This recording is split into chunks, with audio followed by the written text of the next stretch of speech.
This is the new module, the WBCX. This is the wideband device that will go with the PV3. Retail value is $349.99 on DYNOJET's website. You'll be able to get this through all the other online stores that sell parts for the Honda Grom. I'll include a link in the description below this video to go purchase this straight from DYNOJET. This is just going to be an unboxing video, so let's get into it.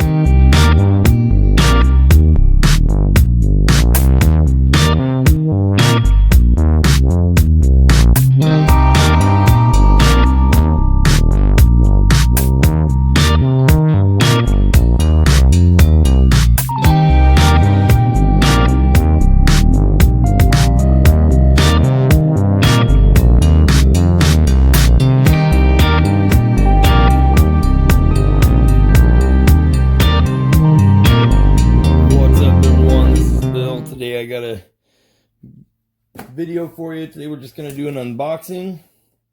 This is something that a lot of people have been asking me about over these last couple months. As you all know, DYNOJET released the PV3 for the Honda Grom. You can see Ramseyer back there.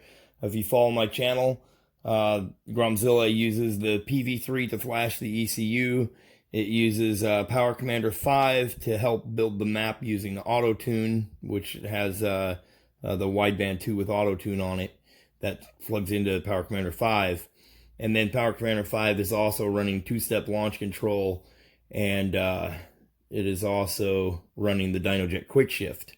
So Ramseyer has a lot of features from DYNOJET. I have the Pod 300 on there as well, everything installed and mounted on the bike. So this is going to be the wideband that connects to the PV3.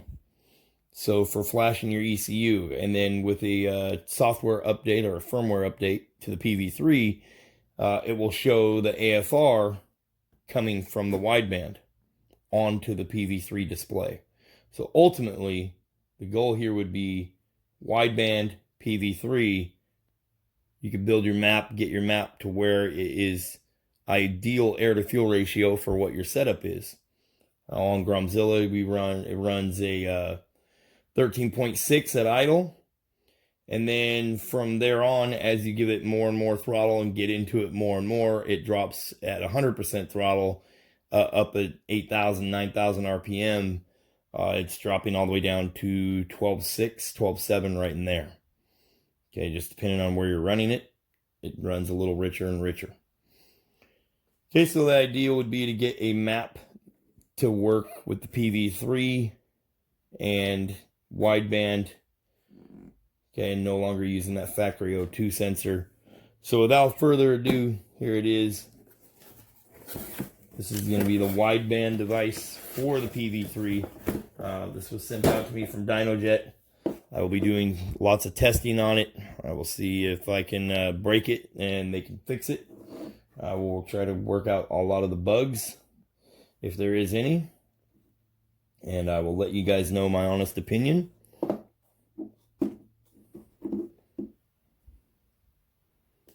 Okay, so here's the box. And this is going to be wb-pv16-1. And it says wideband PV3 kit single channel for Honda.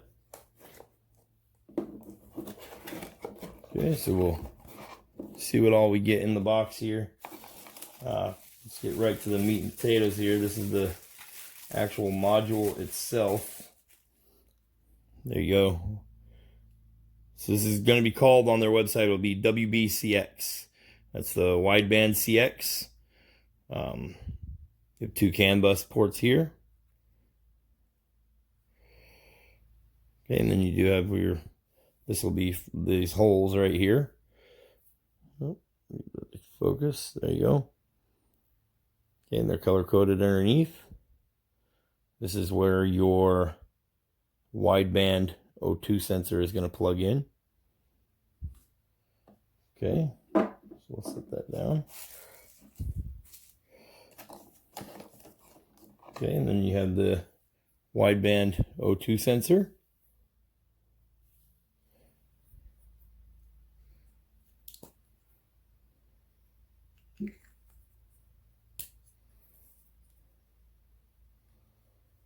And then you have the plug here. So this is just like the wideband for the wideband 2 setup. Okay, so it has the plug so you can attach it in stock location. Okay, so then there's your plug. Let's set this down. Okay, and then you have your cable here.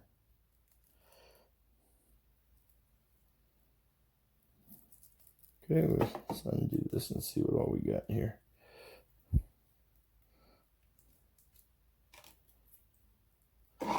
Okay, so here is your wiring that will go into the WBCX.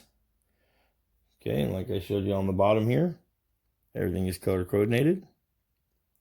They're color coded. Okay, so those wires will feed right in through the hole and then tighten the screw down with a small flathead screwdriver. 1, 2, 3, 4, 5, 6 wire.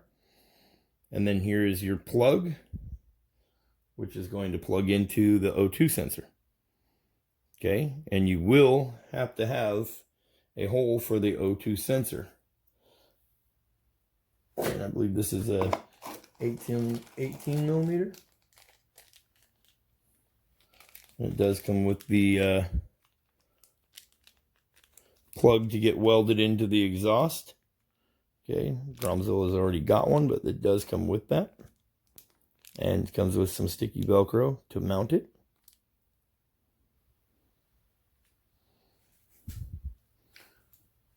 Okay, that little,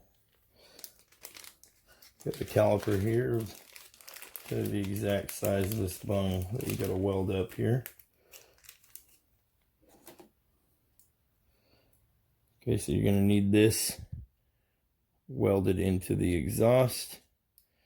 At the bigger side of it, 25.3. Smaller sides, 22. Inner hole, 16.5.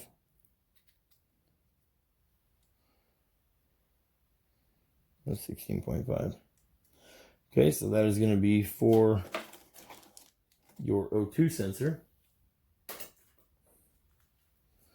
And then you do have this little rubber strip in here. Don't lose this little guy. This is just like most of DYNOJET's devices. You have this little rubber strip, and that will go in here to plug up where the screw holes are. Okay, and these little strips are pretty universal. Some of their modules have one extra, so you can see here. There's one extra with a little tab cut, so you can get rid of that guy.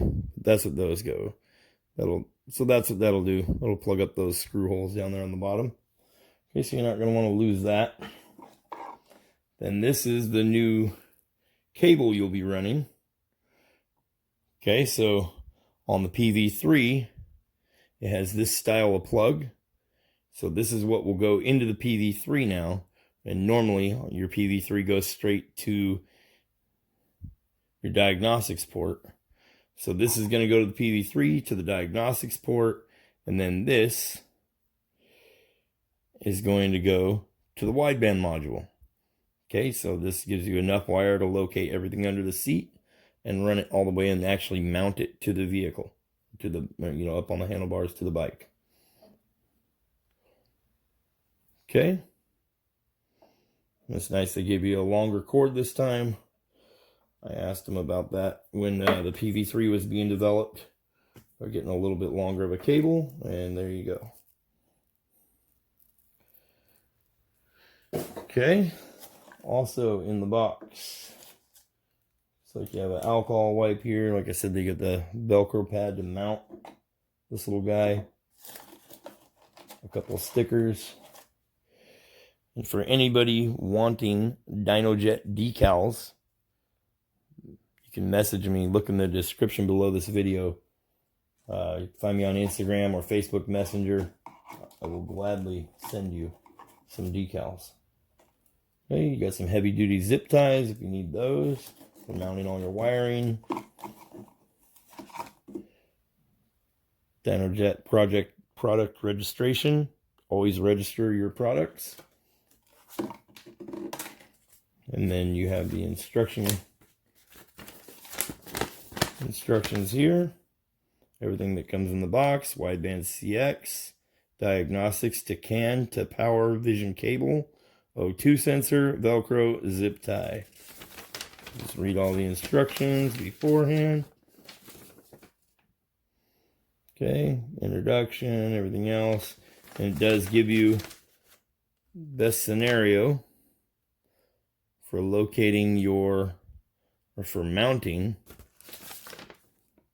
your new O2 sensor. Okay.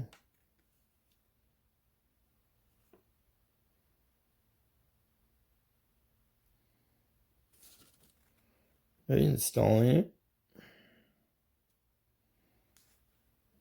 And then, like I said, the PowerVision 3, your new cable is going to plug in there. Okay, so that is it. I just wanted to give you guys an unboxing. I want to show you what all you get, what the new module looks like.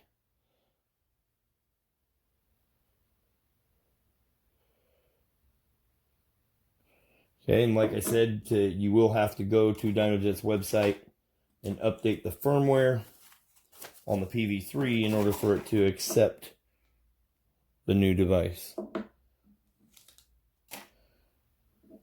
Okay, so stay tuned. Make sure you subscribe. Turn on the bell icon. I will be doing. I'm gonna remove everything that's on the bike. So I'm gonna be removing everything that's on the bike. Right now, the bike is tuned extremely well. It runs really good, and I've played around with the PV3 quite a bit, and those of you that I have helped with tuning stuff know that I'm quite capable of doing some pretty gnarly tunes. Ramseyer has a tune for high altitude on 110 and on pump gas. It has a 92 pump gas around town. It has a 92 pump gas for racing. It has a 110 tune, and then it has a 50-50 mix, a 110 tune as well. And it also has a 4-to-1, so 4 parts 92, 1 part 110 tune on the PV3. So at any given time, I can run any fuel I want, and we just flash the ECU. Okay, so but it also, like I said before, it's all, you got Power Commander and all that. So the next video that I'll be doing, I will uninstall everything that's on the bike, all the electronics from DYNOJET. We will just be running the PV3 with the new wideband module. We're going to download a map straight from DYNOJET, and we're going to put it up on the bike stand and go through the gears and see how the tune looks. So take it for a ride, see how the tune looks, and then we will see where we need to make adjustments and how easy or not easy it is to build a map with just the PV3 and the new wideband device. Okay, so I'm going to do a detailed video on all. So anyways, that's what I got for today. Stay tuned. Like I said, you hit that bell icon, it'll give you a notification when the next video is up.